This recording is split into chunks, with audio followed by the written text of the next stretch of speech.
Welcome back to another video. In this one, we're gonna be talking about ice fishing. Ice season is just around the corner. I know a bunch of you are thinking about it already with this colder weather coming in.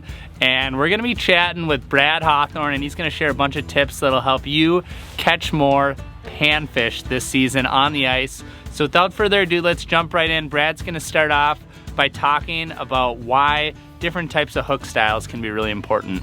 So anytime, this is just a little rat, but anytime you can get away with using a treble hook for crappies, I would advise you to do so.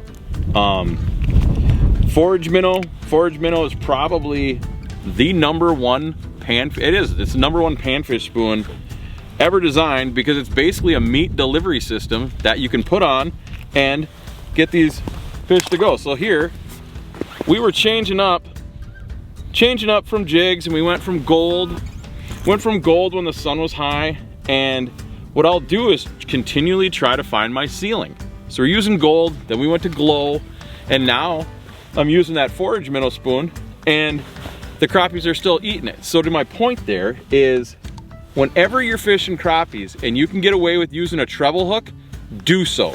Your catch rates are gonna go through the roof. Instead of that, 60, 70, 80% margin, you're gonna be over 80% with a treble hook on crappies, because they just don't get off as much with that hook. So keep in mind, if you keep upsizing your jigs and upsizing your jigs and upsizing your color and getting louder and louder and louder, throw on a spoon and start and increase your catch rates even more.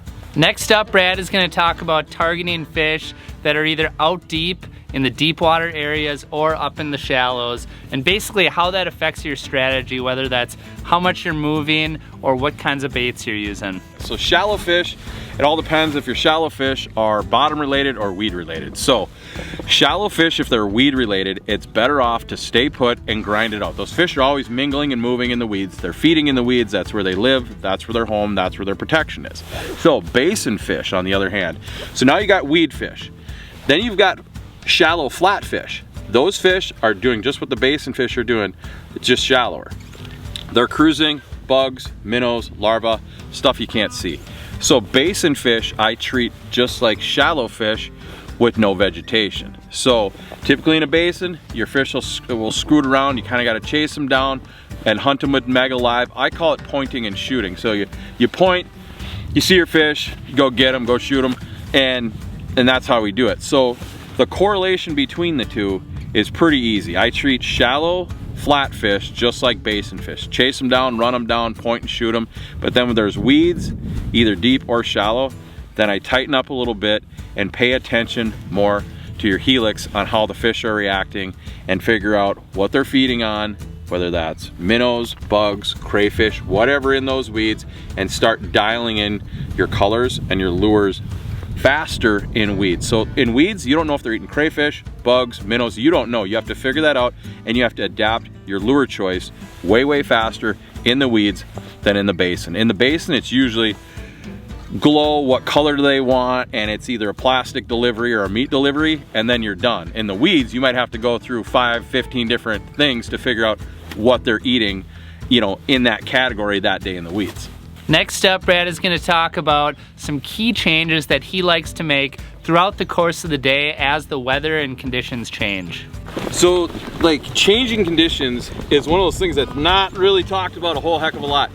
And we just started getting blasted with snow, and we're all using golds and kind of natural colors, and the bite the fish were still there, but the fish quit biting a little bit, so we put glow colors on, a little chartreuse, a little pink, and bam, the fish started biting again. So when you have changing conditions, I know it's cliche, but change those colors up, add glow to your presentations, especially if you're fishing stained water like we're doing. Adding that glow, adding that UV, adding that brighter color definitely puts fish on the ice. Remember that. If it starts snowing, starts getting overcast, upsize that color. Now, one thing that you'll hear over and over again as you're watching videos on YouTube or watching TV shows is run and gun, run and gun, run and gun. Travel across the lake, drill a million holes. And sometimes that can be the case, but in other cases, one thing that I've noticed as I've fished with more and more really good ice anglers is just getting into an area where you know those fish are and they're congregated in this general area, and then just making smaller changes to your presentation to kind of dial in the bite, or in addition to that, making smaller moves throughout that area, not big giant run and gun moves, can be really critical to catching more fish. And Brad's gonna talk a little bit about that right now.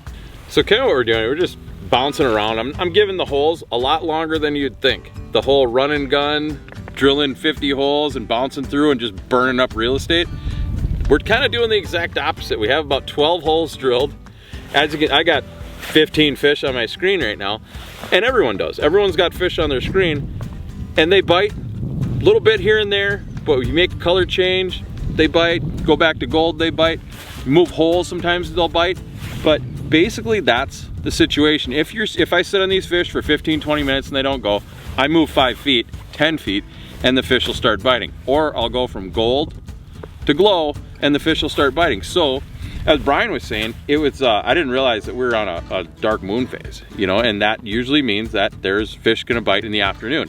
So, typically when you see fish all over and you got multiple anglers who know what they're doing, who are adjusting their presentations, sometimes it pays, Charlie's got another nice one on, it pays to make subtle movements, and you can see how close we're fishing here. Subtle movements and changing colors, and you just keep putting fish on the ice. There's no reason for us to drill 50 holes here and scare the fish that are here out of the area. There's zero reason to do that.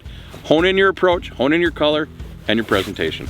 Now Brad is going to talk about some of the things that he likes to think about as he's dialing in the bite on any particular day.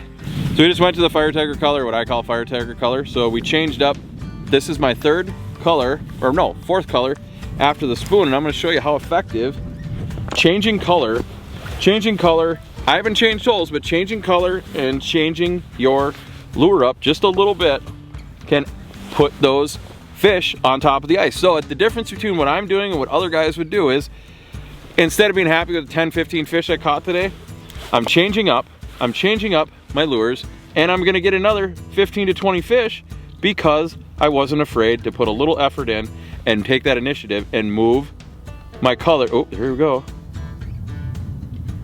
Move my color around, move my color spectrum around, move my shape around. I mean, I've gone spoons, UV, glow, gold. I'm all over the board today, and there's never been a time period where I haven't caught a fish in like 15 minutes. So, oh, I just got nailed. Come on.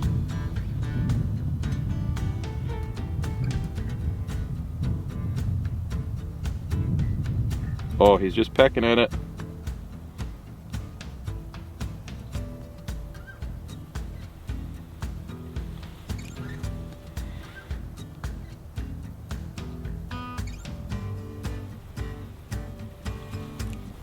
There we go. Nope.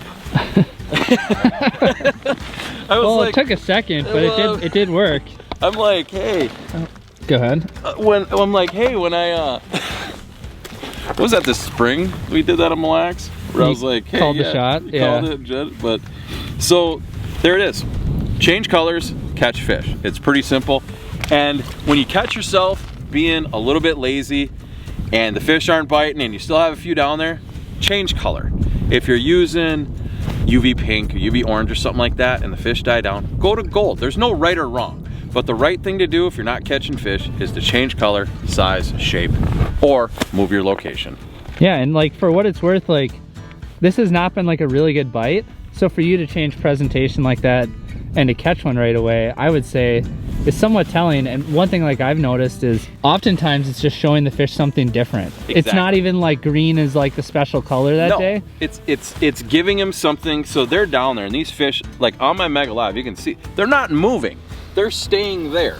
So these fish are getting a very, very good look at my presentation. They can study it. Imagine sitting in a classroom. These fish are staring at this teacher all day long. And guess what'll happen? You'd notice when you were in school, when a new teacher came in, same thing with fishing. Sometimes you just gotta change it up. And the other thing works, that's why people carry wax worms and spikes, because sometimes toggling between the two does the exact same thing. Well, that's about all we got for you in this video. Thanks for watching all the way to the end.